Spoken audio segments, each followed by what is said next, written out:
새벽 3시 30분, 미라는 잠들지 못한 채 침대에 누워 천장을 바라보고 있었어요. 오늘이 바로 그날이었거든요. 아들 준혁의 결혼식 날 말이에요.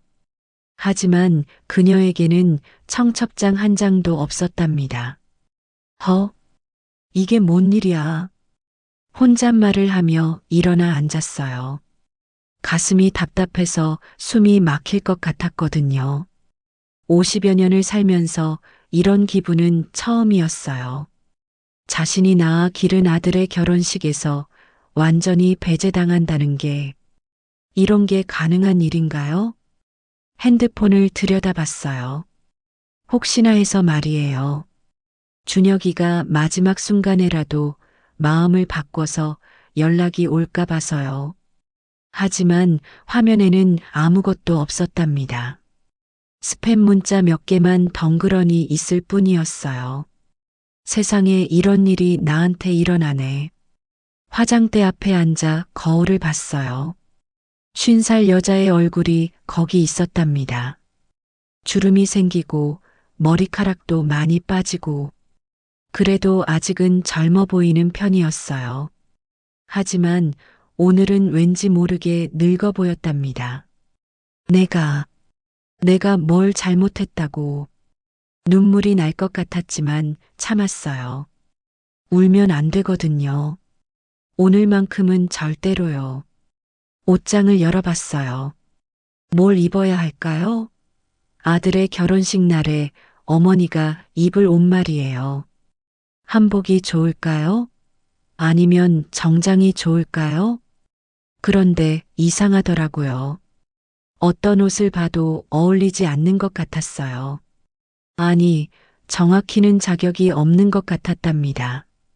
아들 결혼식에 갈 수도 없는 엄마가 무슨 예쁜 옷을 입어요? 결국 검은색 원피스를 꺼냈어요. 장례식에나 입을 법한 그 옷을 말이에요. 오늘 자신의 기분과 딱 맞는 옷이었거든요. 그래, 오늘은 내가 죽은 날이야. 거울 앞에서 검은 옷을 입고 있는 자신을 보니 정말 상주 같았어요. 그런데 누구의 상주일까요? 자신의 상주인가요? 아니면 모자 관계의 상주인가요? 오전 7시가 되자 견딜 수 없어서 밖으로 나갔어요. 집에만 있으면 미칠 것 같았거든요. 동네를 한 바퀴 돌기 시작했답니다. 평소보다 훨씬 이른 시간이었는데도 사람들이 있더라고요. 조깅하는 사람들, 출근 준비하는 사람들, 모두들 평범한 일상을 보내고 있었어요. 그런데 미란만 혼자 이상했답니다. 검은 옷을 입고 비틀비틀 걸어 다니니까요. 지나가는 사람들이 쳐다봤어요. 저 아줌마 왜 저래? 혹시 정신이 이상한가? 수군거리는 소리가 들렸지만 신경 쓰지 않았어요. 정신이 이상해진 게 맞으니까요. 동네 마트 앞에 도착했을 때는 8시 30분이었어요. 아직 문을 열지 않았지만 벤치에 앉아서 기다렸답니다. 갈 곳이 없었거든요. 마트 사장이 와서 문을 열면서 미란을 봤어요. 아주머니, 이렇게 일찍 왜 나왔어요? 그리고 옷이, 그냥요. 더 이상 설명하고 싶지 않았어요. 뭐라고 말해요? 오늘 아들 결혼식인데 초대받지 못했다고? 그런 창피한 일을 어떻게 말해요? 마트에 들어가서 뭔가 사야겠다는 생각이 들었어요. 그래야 여기 앉아 있을 명분이 생기니까요. 팥빵을 하나 집어들었답니다. 평소에는 안 먹는 것이었는데 오늘은 왜인지 단계 당겼어요. 계산을 하고 밖으로 나와서 벤치에 앉았어요. 팥빵을 한 입 베어 물었는데 달긴 달았지만 씁쓸했어요. 인생 막 같았답니다. 내 아들 결혼식이 오늘이에요. 아무에게도 하지 못했던 말을 혼자 중얼거렸어요. 공허한 하늘과 바람만 그 말을 들어줄 뿐이었죠. 지나가는 사람들은 모두 행복해 보였어요. 아마 결혼식이나 돌잔치에 가는 사람들도 있을 거예요. 예쁜 한복을 입고 선물을 들고 축하 인사를 준비하면서 말이에요. 하지만 미라는 달랐어요. 검은 옷을 입고 빈손으로 갈 곳도 없이 그냥 앉아 있을 뿐이었답니다. 30년. 30년을 넘게 내가 내 아들을 어떻게 키웠는데 눈물이 또 나려고 했지만 참았어요. 여기서 울면 안 되거든요. 동네 사람들이 다 보잖아요. 그때 핸드폰이 울렸어요. 깜짝 놀라서 확인해 봤는데 혹시나 하는 마음에 또 스팸 전화였답니다. 순간 준혁이인 줄 알고 가슴이 뛰었던 자신이 바보 같았어요. 끝까지 기대하고 있었던 허탈한 내 모습을 보고 헛웃음이 나왔답니다. 지나가시던 할아버지가 나를 보고 고개를 갸웃거렸어요. 나는 더 슬퍼졌지요. 오전 9시가 되자 결심이 섰어요. 여기 앉아만 있을 수는 없었거든요. 어디라도 가야겠어요. 준혁의 결혼식장은 못 가지만 다른 곳이라도 말이에요. 어디로 갈까 생각해 보니 딱 한 곳이 떠올랐어요. 엄마가 계신 곳이었답니다. 엄마가 계신 납골당 말이에요. 엄마한테 가자. 그곳에 가면 누구 눈치도 보지 않고 실컷 울 수 있을 것 같았어요. 그리고 엄마한테 하소연도 할 수 있을 거고요.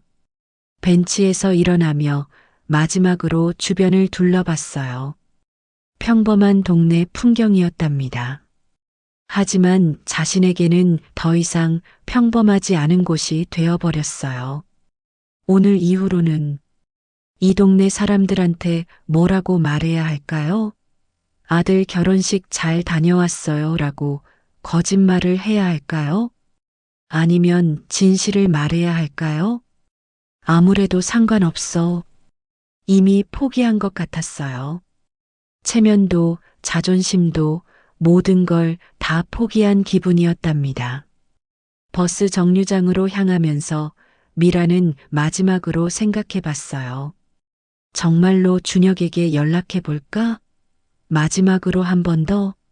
하지만 고개를 저었어요. 이미 끝났어요. 어젯밤 준혁이 마지막으로 보낸 문자가 모든 걸 정리했거든요. 엄마, 부탁이니까 조용히 살아주세요. 아무도 모르게요. 누가 자기 엄마에게 조용히 살아달라고 하겠어요. 가슴이 찢어지듯 아파왔어요. 버스가 와서 타면서 미라는 다짐했어요. 정말로 조용히 해주겠다고. 아들이 원하는 대로 말이에요. 하지만 그 조용함이 어떤 의미인지는 준혁은 아직 모르고 있었답니다. 버스 안에서 미란이 갑자기 울기 시작했어요. 다른 승객들이 모두 쳐다봤지만 신경 쓰지 않았답니다. 오늘만큼은 체면 같은 거 집어치우고 싶었거든요. 운전기사가 백미러로 미란을 쳐다보며 말했어요. 아줌마 괜찮으세요? 혹시 어디 아프신가요? 아니요. 괜찮습니다.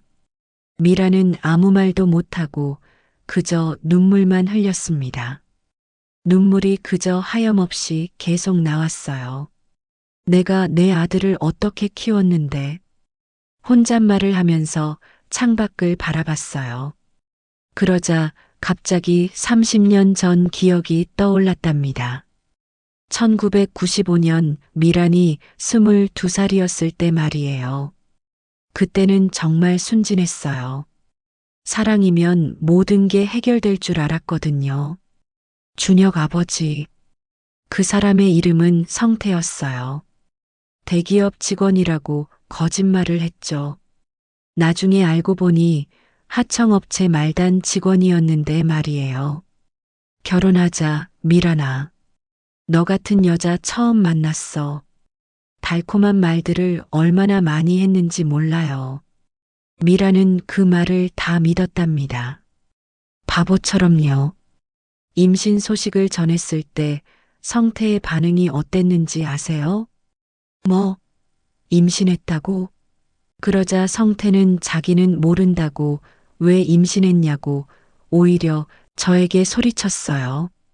그럼 저는 어떻게 해요? 몰라. 알아서 해. 나는 더 이상 모르겠어. 그렇게 성태는 사라졌어요. 전화도 안 받고 회사도 그만두고 완전히 증발해버린 거예요. 더 끔찍한 건 가족들의 반응이었답니다. 친정 어머니가 뭐라고 했는지 아세요? 집안 망신시키려고 작정했나? 이제 동네 사람들 알면 창피해서 어떻게 살라고. 당장 나가라. 내 딸로 생각하지 마. 아버지. 아버지는 무슨 아버지야. 돈 벌어서 오빠 학비 보태라니. 아빠도 없는 누구 아이를 임신해서 온 거야. 어머니, 아버지는 나를 집에서 내쫓아냈어요.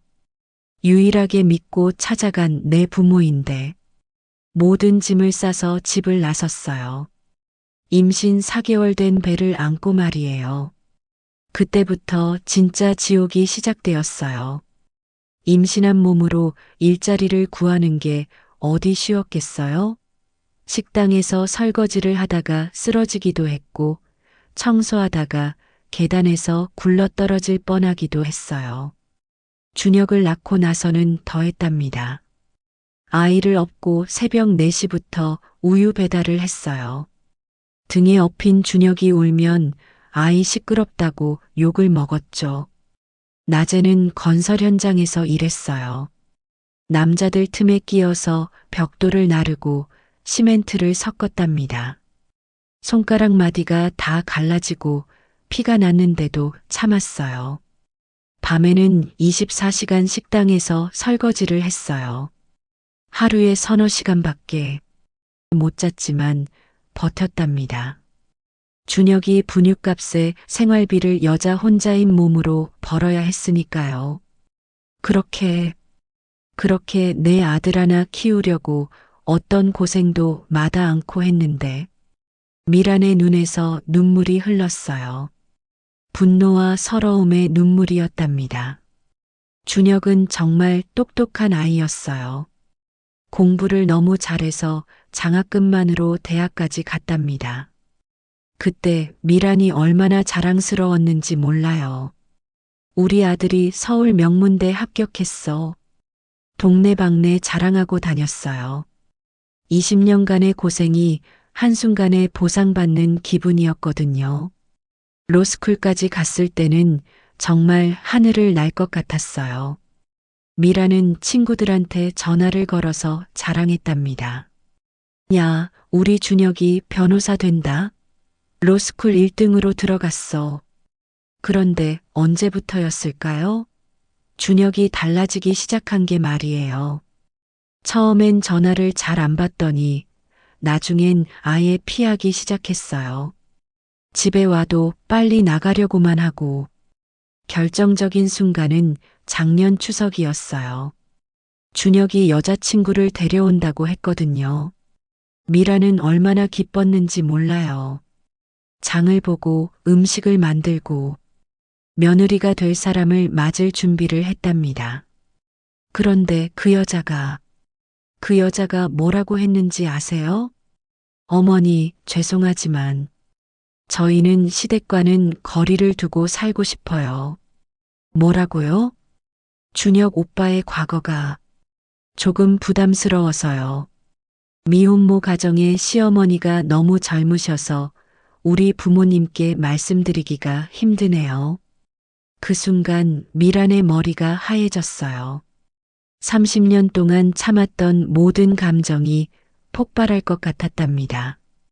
이런 법이 어디 있단 말인가. 미라는 억울하고 분한 마음을 주체할 수 없었어요. 준혁이 미란을 말렸어요. 하지만 미라는 멈출 수 없었답니다. 30년을 고생해서 키운 아들인데 너가 뭘 안다고 그렇게 말해? 그때 준혁이 한 말이 정말 충격이었어요. 엄마, 그만해요. 창피하게. 창피하다고. 자기 엄마가 창피하다고. 창피한 건 너야. 이 배은망덕한. 그날 준혁과 그 여자는 그냥 가버렸어요.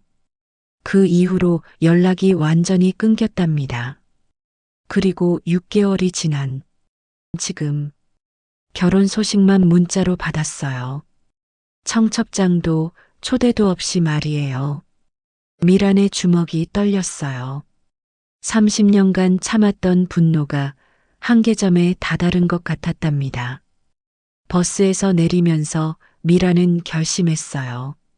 준혁이 내 아들이 그렇게 원한다면 정말로 조용히 해주겠다고. 하지만 그 조용함 뒤에 어떤 폭풍이 기다리고 있는지 준혁은 상상도 못할 거예요. 납골당으로 향하면서 미라는 많은 생각들이 스쳐 지나갔어요. 엄마, 제발 이해해 주세요. 엄마, 나는 그 사람이 너무나 좋은데 그 사람이 정말 싫어해요. 시어머니가 있으면 결혼을 안 한다고 해요. 그럼 안 하면 되잖아.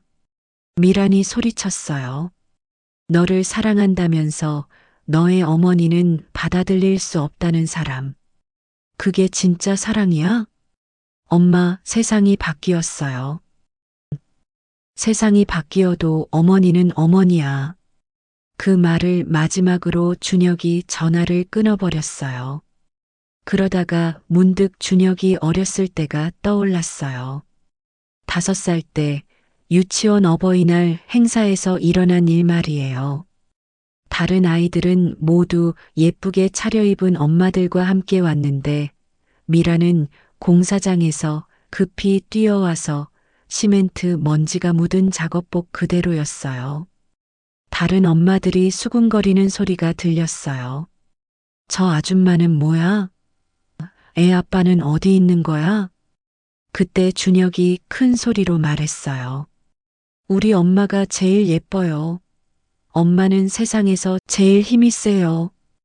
그 말에 얼마나 가슴이 뭉클했는지 다른 엄마들의 시선 따위는 신경도 쓰지 않았답니다. 며칠 후 미라는 준혁에게 마지막 전화를 했어요. 준혁아, 그래도 단 한 번만 커피 한 잔만 마시자. 엄마 결혼식에 가겠다는 게 아니야. 그냥 마지막으로 얼굴 한 번만 보자. 미란의 목소리가 간절했어요. 평생을 바쳐 키운 아들의 하나밖에 없는 내 아들 결혼 준비는 어떻게 하고 있나 물어보고 얼굴이라도 보고 싶었거든요. 엄마, 제발 조용히 살아주세요. 이제 새 출발하려고 하는데. 새 출발이라고? 그럼 지금까지는 뭐였을까요? 미란이 온 생을 바쳐서 준혁을 키운 그 모든 시간들은 지워야 할 과거였을까요? 전화를 끊고 미라는 준혁의 어린 시절 앨범을 꺼냈어요. 첫 돌 사진, 입학식 사진, 졸업식 사진. 하나하나가 모두 보물 같았는데 마지막 페이지에 있던 그림을 보고 있으니 눈물이 또 났어요. 준혁이 초등학교 1학년 때 그려온 엄마 그림이었거든요. 크레용으로 삐뚤빼뚤 그린 그림 속에는 엄마와 아들이 손을 잡고 웃고 있었어요. 그 밑에는 어린 글씨로 이렇게 쓰여 있었답니다. 세계에서 제일 좋은 엄마. 철자는 틀렸지만 그때는 정말 세상에서 가장 아름다운 글씨 같았는데 그 아이가 이제는 자신을 부끄러워한다니. 미라는 앨범을 조용히 덮으며 생각했어요. 정말 조용히 해달라고 하는구나. 그렇다면 조용히 해주자. 아주 조용히. 하지만 그 조용함이 어떤 의미인지는 아무도 알 수 없었답니다. 30년간 쌓인 상처와 분노가 만들어낼 조용함이 어떤 결과를 가져올지 준혁은 상상도 못할 거예요. 좋아. 정말 조용히 해줄게. 미란의 눈빛이 차갑게 식었답니다. 띠링, 띠링, 띠링. 오전 10시 정각, 미란의 휴대폰에서 알람이 울렸어요. 어젯밤 일부러 맞춰둔 알람이었답니다. 바로 지금 이 순간 준혁의 결혼식이 시작되고 있을 시간이었거든요. 지금 내 아들이 결혼하고 있구나. 버스 안에서 그 소리를 듣는데 가슴 한복판에 뭔가 터지는 것 같았어요. 30년간 기다려온 순간이었는데 자신은 그 자리에 없다니. 알람을 끄고 나니 세상이 더욱 조용해졌답니다. 다른 사람들은 모두 바쁘게 어디론가 향하고 있었어요. 미란을 납골당을 향해 가는 버스 안에서 더욱 더 가슴 아픔을 느끼며 눈물만 흘렸어요. 오늘은 정말 맑은 가을 하늘이었답니다. 결혼식 하기에 정말 좋은 날씨였어요. 하늘도 준혁이 편이구나. 씁쓸한 생각이 들었어요. 모든 게 준혁에게는 완벽했답니다. 좋은 날씨, 아름다운 신부, 화려한 결혼식, 그리고 부끄러운 어머니는 없는 깔끔한 가족사. 납골당에 도착했을 때 미라는 깊은 숨을 들이쉬었어요. 10년 전 어머니가 돌아가신 이후로 수도 없이 왔던 곳이지만 오늘만큼은 발걸음이 무거웠답니다. 관리사무소 직원이 인사했어요. 미란 씨? 오늘 무슨 특별한 날이에요? 아들이 결혼해요. 어머, 축하드려요. 그런데 결혼식장이 아니라 여기에? 미라는 대답하지 않았어요. 뭐라고 설명해야 할까요? 초대받지 못한 어머니라고? 그런 창피한 이야기를 어떻게 해요? 어머니의 유골함 앞에 앉으며 미라는 작은 목소리로 말했어요. 어머니, 저 왔어요. 평소보다 목소리가 많이 떨렸답니다. 그때 갑자기 15년 전 기억이 떠올랐어요. 어머니와의 마지막 대화 말이에요. 어머니는 병원 침대에서 산소호흡기를 끼고 계셨어요. 말기암이었거든요. 하지만 미란을 보자마자 환한 미소를 지으셨답니다. 미란아, 준혁이는 잘 크고 있지? 네, 어머니. 이제 중학생이 됐어요. 정말 공부 잘해요. 그래, 참 다행이다. 그런데 미란아, 어머니가 미란의 손을 꼭 잡으셨어요. 많이 차가워진 손이었답니다. 내가 너한테 너무 못했지? 무슨 말씀을? 준혁이 임신했을 때 집에서 내쫓았잖니. 그때 얼마나 무서웠겠니? 얼마나 외로웠겠니? 어머니의 눈에서 눈물이 흘렀어요. 괜찮아요, 어머니. 다 지난 일이에요. 아니야, 괜찮지 않아.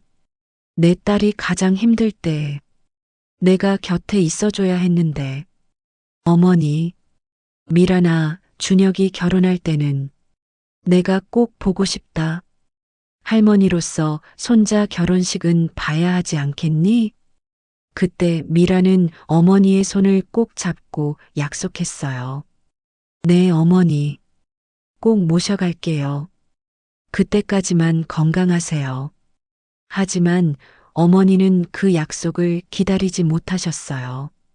그로부터 2년 후 조용히 숨을 거두셨거든요. 어머니, 미라는 어머니의 유골함을 바라보며 말했어요. 약속? 지키지 못했어요. 목소리가 잠겼어요. 준혁이가 오늘 결혼해요.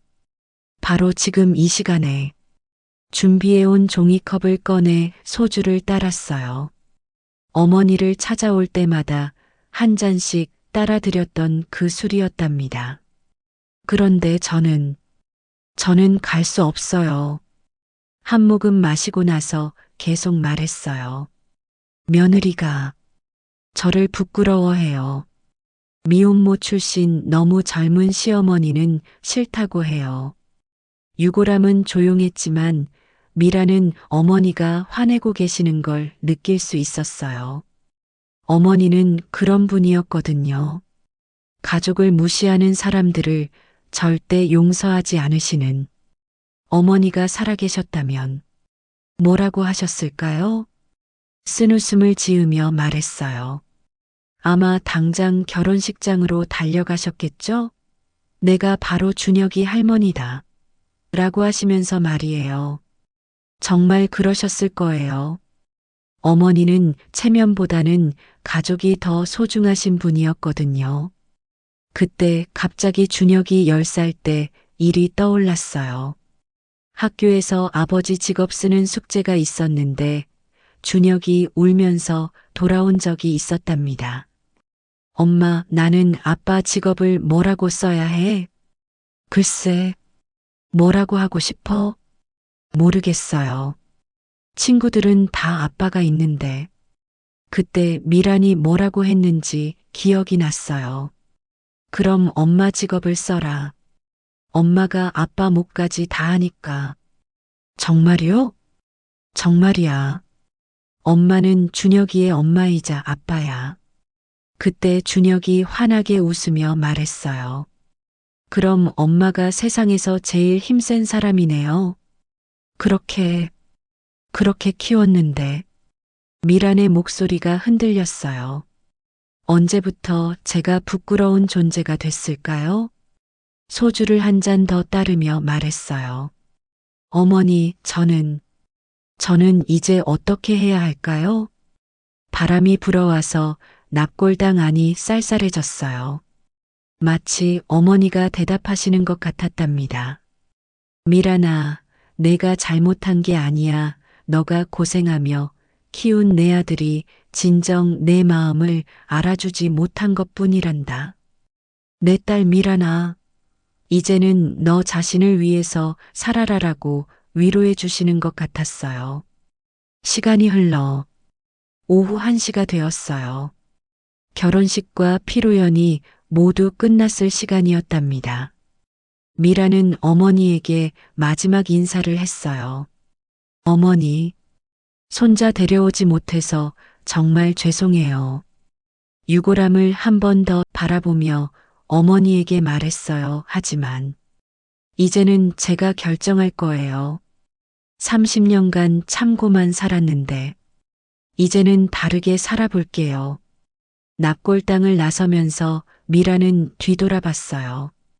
어머니가 걱정스런 표정으로 바라보고 계시는 것 같았답니다. 어머니, 걱정 마세요. 나쁜 일은 안 할 거예요.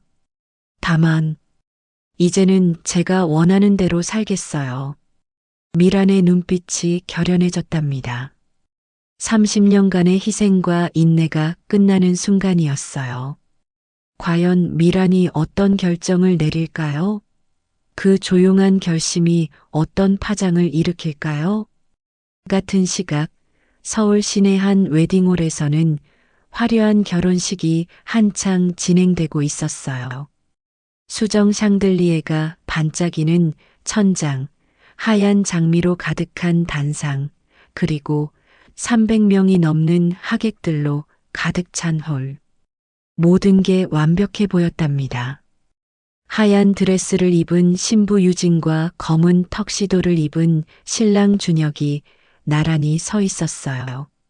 모든 사람들이 박수를 치며 축하하고 있었죠.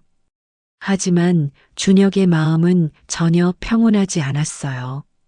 계속 뭔가 빠진 것 같은 느낌이 들었거든요. 자, 이제 양가 부모님을 소개해 드리겠습니다. 사회자의 밝은 목소리가 홀 안에 울려 퍼졌어요.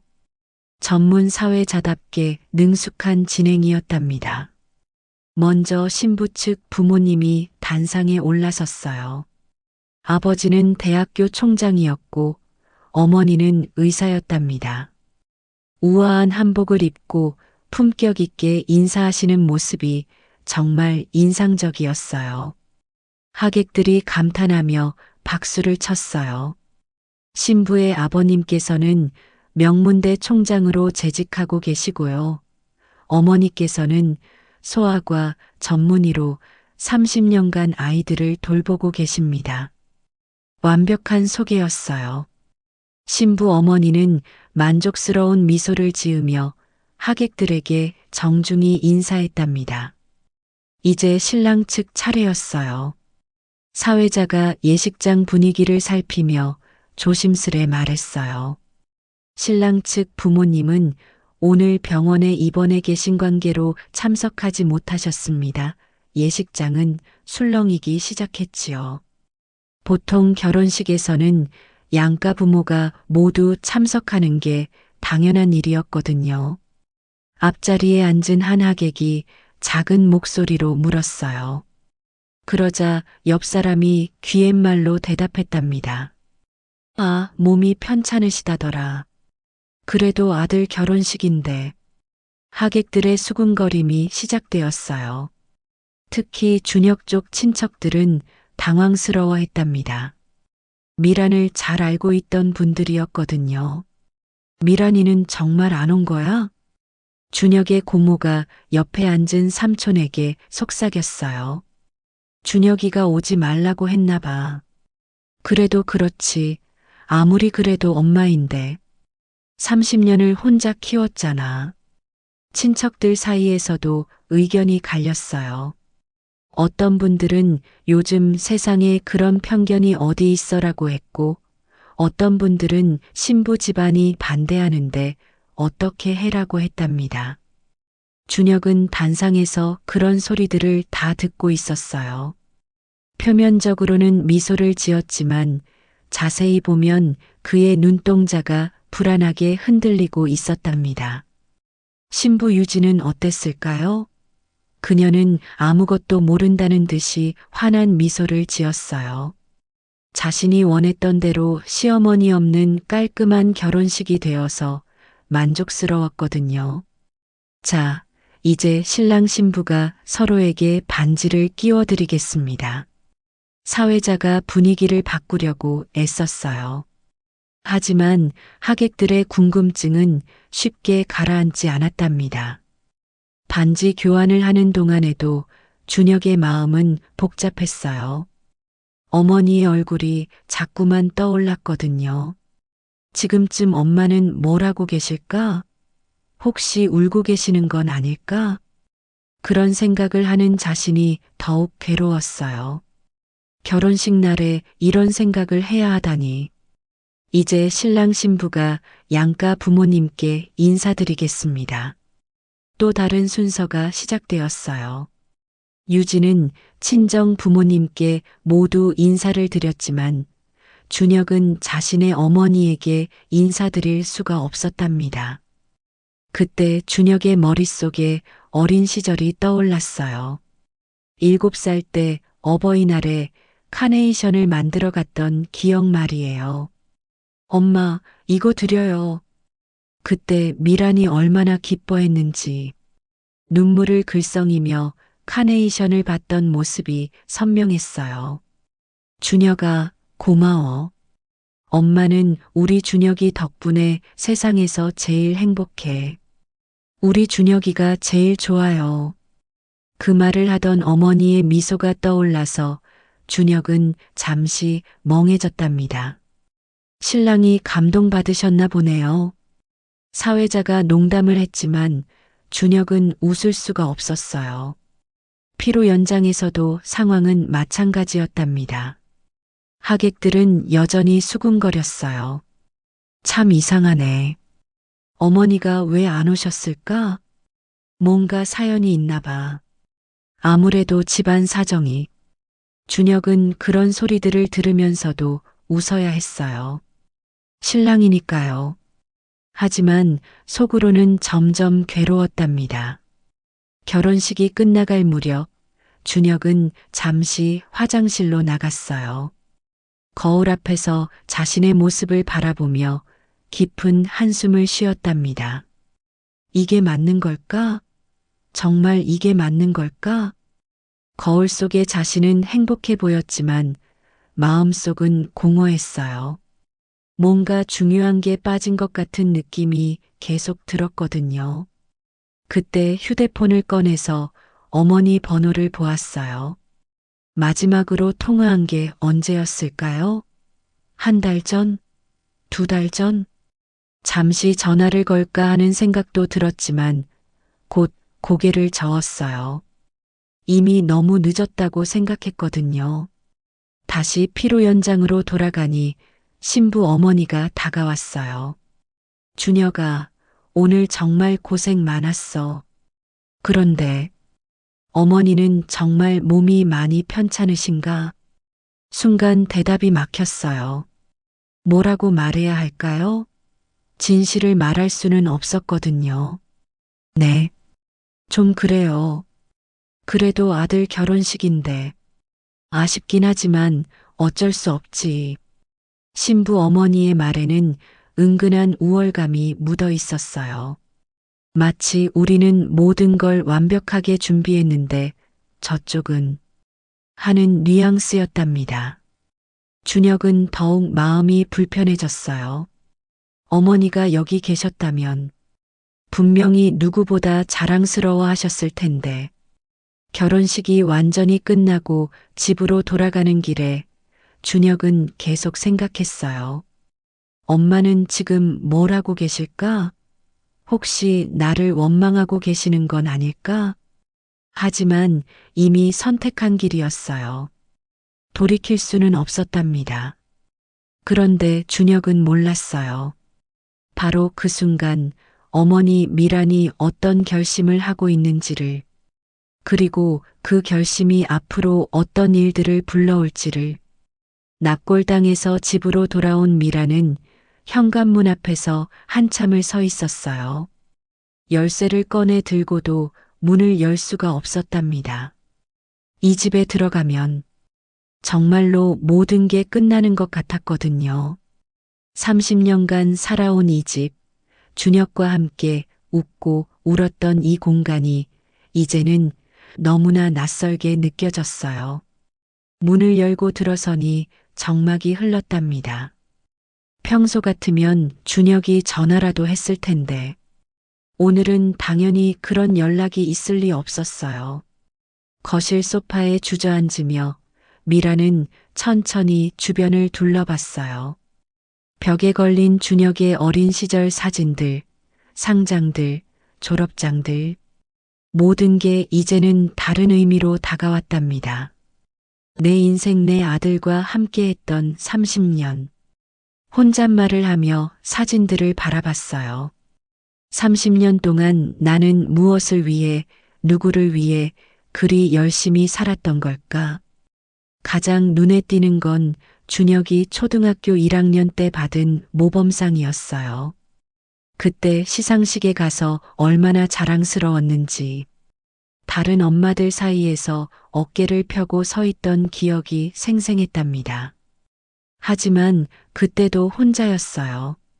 다른 아이들은 엄마 아빠가 함께 왔는데 미란만 혼자. 그래도 준혁이 상을 받는 모습을 보며 모든 걸 다 가진 기분이었는데 그땐 나를 자랑스러워했는데 중학교 때는 어땠을까요? 그때도 준혁은 전교 1등을 도맡아 했어요. 친구들이 학원을 다닐 때 혼자서 공부했는데도 말이에요. 어느 날 담임 선생님이 전화를 하셨던 기억이 났어요. 어머님, 준혁이 정말 기특해요. 이렇게 혼자서도 잘하는 아이는 처음 봐요. 감사합니다, 선생님. 그런데 어머님, 혹시 가정 형편이 어려우시면 말씀해 주세요. 학교에서 도울 방법을 찾아보겠습니다. 그 말에 미라는 깜짝 놀랐어요. 준혁이 학교에서 가난한 집 아이로 보였던 거예요. 다른 아이들과 달리 학원도 안 다니고 옷도 항상 같은 것들만 입고. 아니에요, 선생님. 저희는 괜찮아요. 거짓말이었어요. 전혀 괜찮지 않았거든요. 하지만 자존심 때문에 말하지 못했어요. 그날 밤 준혁에게 물어봤어요. 준혁아, 학교에서 힘든 일 없지? 없어요, 엄마. 왜요? 그냥 학원 안 다녀도 괜찮아? 그때 준혁이 뭐라고 했는지 기억이 났어요. 엄마, 나는 혼자서도 잘할 수 있어요. 엄마가 힘들게 일하시는데 학원비까지 쓰면 안 되잖아요. 12살 아이가 할 말이었을까요? 미라는 그때도 준혁을 끌어안고 울었답니다. 우리 준혁이가 이렇게 착하면 어떡하니? 고등학교 때는 더 했어요. 준혁이 공부에 전념할 수 있도록 미라는 더 많은 일을 했답니다. 새벽 배달, 낮 청소, 밤 식당. 하루 24시간이 모자랄 정도였어요. 그런데 준혁은 그런 어머니를 당연하게 여겼어요. 고마워하기는 했지만 당연한 것처럼 받아들였답니다. 그때부터였나? 미란이 중얼거렸어요. 그때부터 내가 당연한 존재가 됐구나. 대학교에 들어가면서 준혁이 변하기 시작했어요.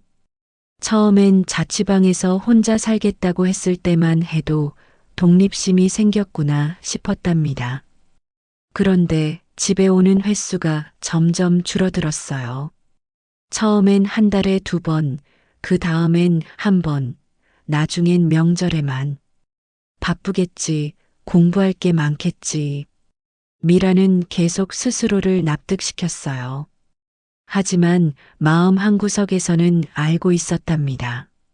뭔가 달라지고 있다는 걸. 로스쿨에 들어간 후부터는 완전히 달라졌어요. 전화를 해도 짧게 끝내려고 했고 친구들 이야기를 할 때는 절대 어머니 얘기를 안 했어요. 엄마, 친구들이 집에 놀러 오고 싶어 해요. 그래, 좋지. 엄마가 맛있는 것도 해주고. 아니요, 괜찮아요. 그냥 밖에서 만날게요. 그때 미라는 깨달았어요. 준혁이 자신을 부끄러워한다는 걸. 30년. 미란이 다시 중얼거렸어요. 30년을 오로지 내 아들 키우는데 바쳤는데 결국 이런 대접을 받는구나. 하지만 화가 나는 것보다는 허탈했어요.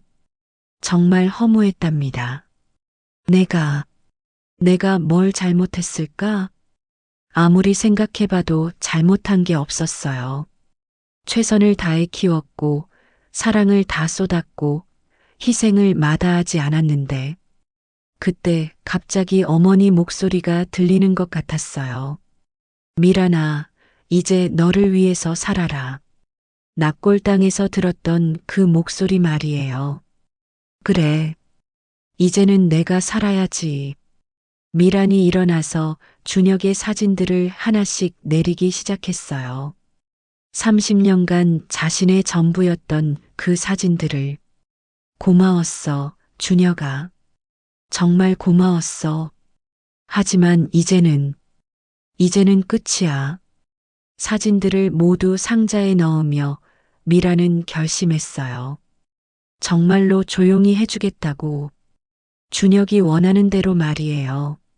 하지만 그 조용함이 어떤 의미인지는 아무도 모를 거예요. 미란의 눈빛이 차갑게 변했답니다. 30년간의 모성이 끝나는 순간이었어요. 결혼식이 끝난 다음 날 아침, 미라는 평소보다 일찍 잠에서 깼어요. 아니, 정확히는 잠을 제대로 자지 못했답니다. 온갖 생각이 머릿속을 맴돌았거든요. 침대에서 일어나 창문을 열어봤어요. 맑은 가을 하늘이었답니다. 어제와 똑같은 하늘인데 왜인지 모든 게 달라 보였어요. 이제 정말 끝난 건가? 30년간 지속됐던 모자. 관계가 정말 끝난 건가요? 미라는 아직도 믿어지지 않았어요. 커피를 한 잔 끓여서 거실에 앉았어요. 어젯밤 정리했던 준혁의 사진들이 들어있는 상자가 눈에 들어왔답니다. 그 상자를 보고 있으니 정말 모든 게 끝났다는 실감이 났어요. 오전 10시쯤이었을까요? 갑자기 휴대폰에서 띠링 소리가 났어요. 문자 메시지였답니다. 미라는 처음엔 별 관심이 없었어요. 어차피 스팸 문자겠거니 했거든요. 하지만 발신자를 보고는 깜짝 놀랐어요. 준혁이라고 적혀 있었거든요. 얼마 만에 받는 아들의 연락이었을까요? 손이 떨려서 제대로 눌러지지도 않았답니다. 메시지를 열어보니 내용은 단 한 줄이었어요. 엄마, 미안해요. 그것뿐이었답니다. 다른 설명도 없고 안부 인사도 없고 그저 미안해요라는 네 글자만 있었어요. 미라는 그 메시지를 몇 번이고 다시 읽었답니다. 혹시 자신이 잘못 본 건 아닐까 싶어서요. 하지만 분명히 미안해요라고 쓰여 있었어요. 미안하다고? 혼잣말을 했어요. 뭐가 미안하다는 걸까요? 결혼식에 초대하지 않은 게 미안한 걸까요? 아니면 그동안 차갑게 대한 게 미안한 걸까요? 미라는 복잡한 감정에 휩싸였어요. 분노와 슬픔, 그리고 묘한 안도감까지. 그래도 미안하다는 마음은 있구나. 답장을 하고 싶었어요. 정말 하고 싶었답니다. 괜찮다, 준혁아. 엄마가 이해한다. 너만 행복하면 되라고 말하고 싶었어요. 하지만 손가락이 움직이지 않았답니다. 왜일까요? 정말 괜찮은 걸까요?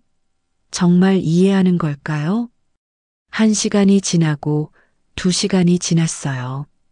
미라는 계속 휴대폰을 들여다보기만 했답니다. 답장을 쓰려고 여러 번 시도했지만 매번 지워버렸어요.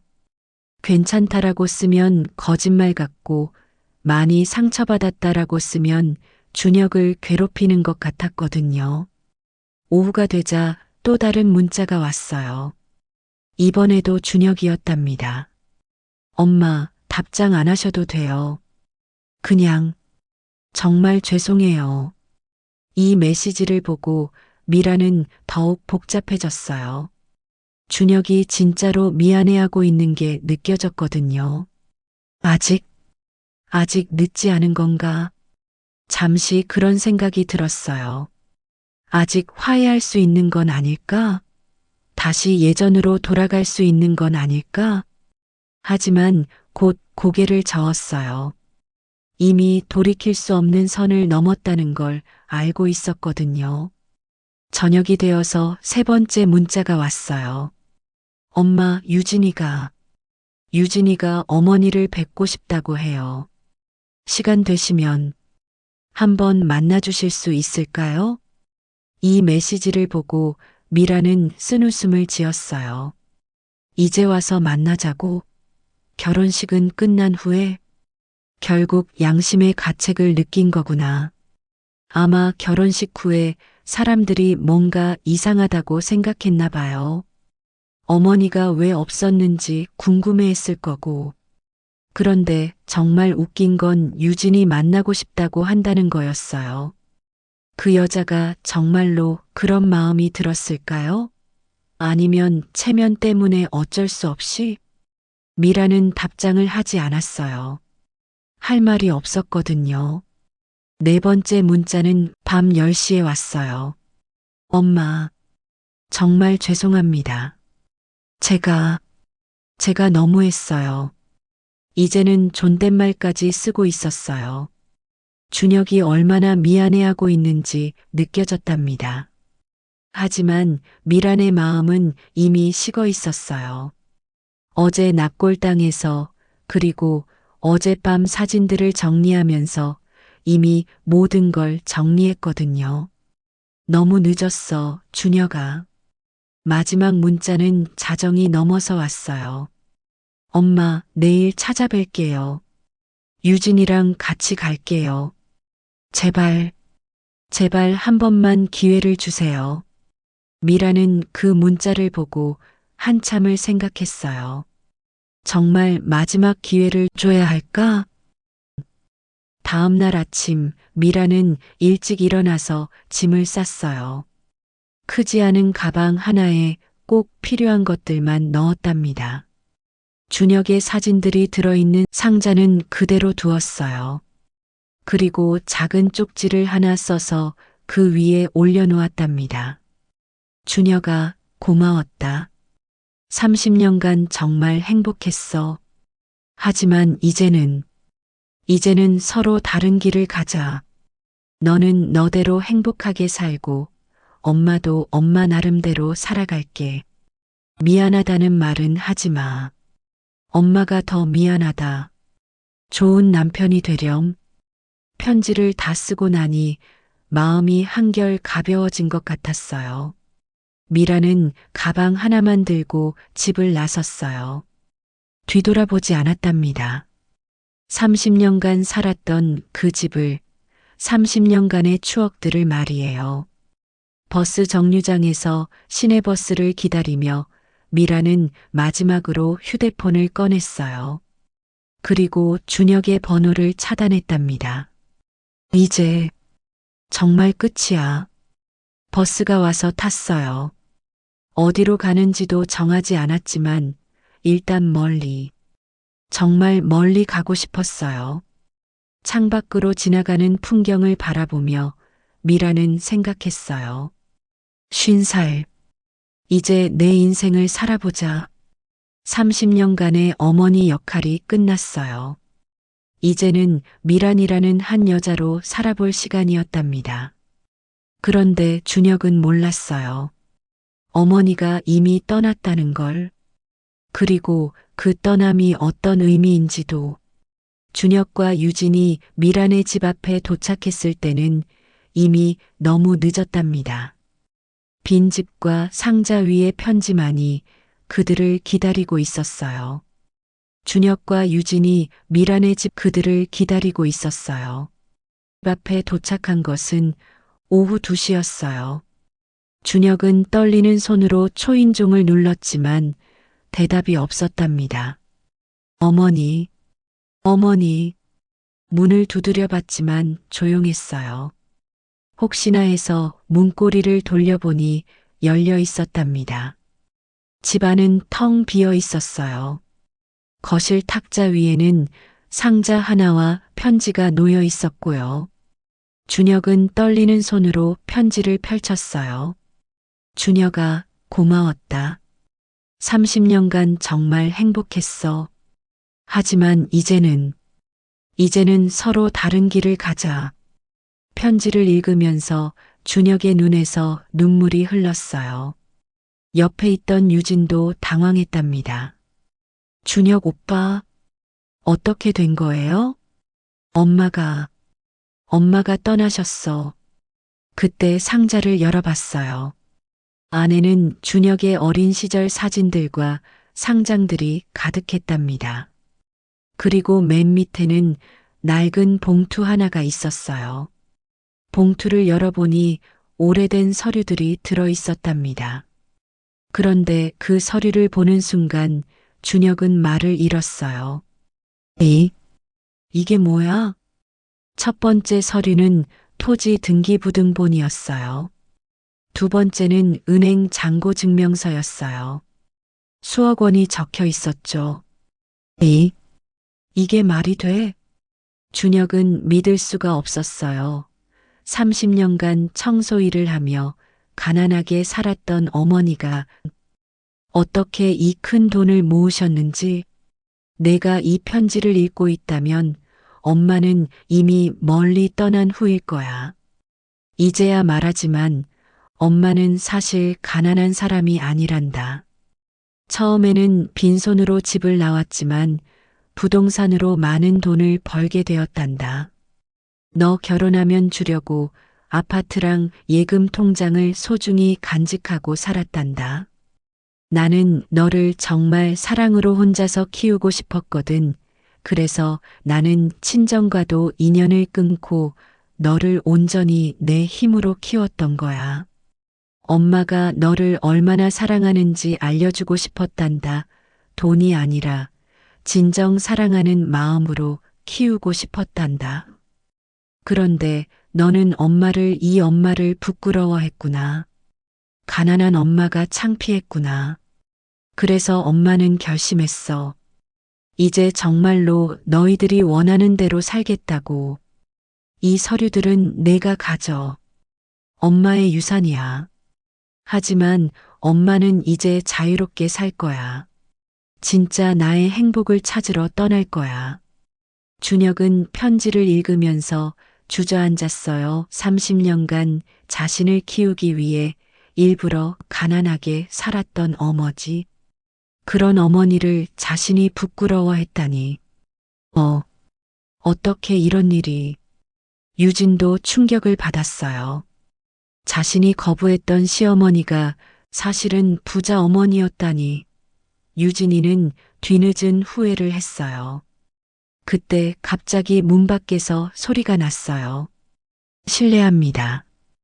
혹시 김미란 여사님 계십니까? 밖을 보니 정장을 입은 남자가 서 있었어요.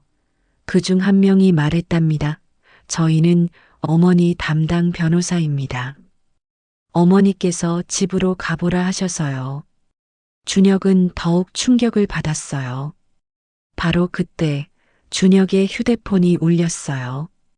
모르는 번호였지만 받아봤답니다. 준혁아, 미란의 목소리였어요.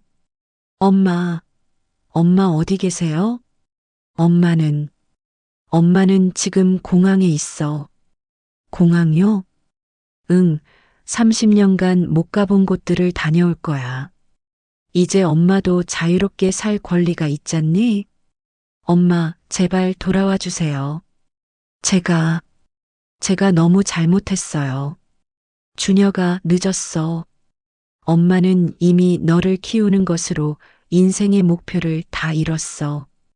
이제는 엄마 자신을 위해서 살아볼 거야. 엄마. 그리고 준혁아, 할아버지가 많이 아프시다. 가서 뵈어라. 할아버지요? 엄마는 안 가세요?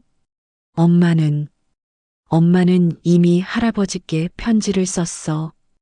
용서한다고, 그리고 고맙다고. 전화가 끊어졌어요. 준혁은 다시 걸어봤지만 연결되지 않았답니다. 한 달 후, 준혁은 신문에서 놀라운 기사를 봤어요. 전 세계 빈곤아동 돕기 재단 설립, 익명의 후원자 10억 원 쾌척, 그리고 작은 칼럼에는 이런 글이 있었답니다. 진정한 사랑은 조건이 없다. 30년간 한 아이를 키우며 배운 것이다. 이제 그 사랑을 세상의 모든 아이들에게 나누고 싶다. 마이너스 익명의 후원자. 준혁은 울었어요. 그게 어머니라는 걸 알 수 있었거든요. 6개월 후 준혁의 집에 소포 하나가 도착했어요. 발신지는 스위스였답니다. 안에는 사진 한 장과 편지가 들어 있었어요. 사진 속의 미라는 정말 행복해 보였어요. 알프스 산을 배경으로 환하게 웃고 있었답니다. 편지에는 이렇게 적혀 있었어요. 준혁아, 엄마는 지금 정말 행복해. 30년 동안 엄마로만 살았는데 이제는 미란이라는 한 여자로 살고 있어. 너도 행복하게 살아라. 그리고 기억해라. 진짜 부자는 돈이 많은 사람이 아니라 사랑받고 진정한 사랑을 할 줄 아는 사람이야. 엄마는 30년간 세상에서 가장 부유한 사람이었어. 너라는 아들이 있었으니까. 너와 진정 행복한 시간을 보낼 수 있었으니까. 이제는 내가 그런 부자가 될 차례야. 마이너스 사랑하는 엄마가. 준혁은 그제야 깨달았어요. 자신이 잃어버린 게 무엇인지, 그리고 진짜 소중한 게 무엇인지. 하지만 이미 너무 늦었답니다. 어머니는 자유롭게 세상을 여행하며 진정한 자신만의 인생을 살고 있었거든요. 진정한 승자는 미란이었어요. 30년간 사랑을 주었고, 이제는 자유를 얻었으니까요.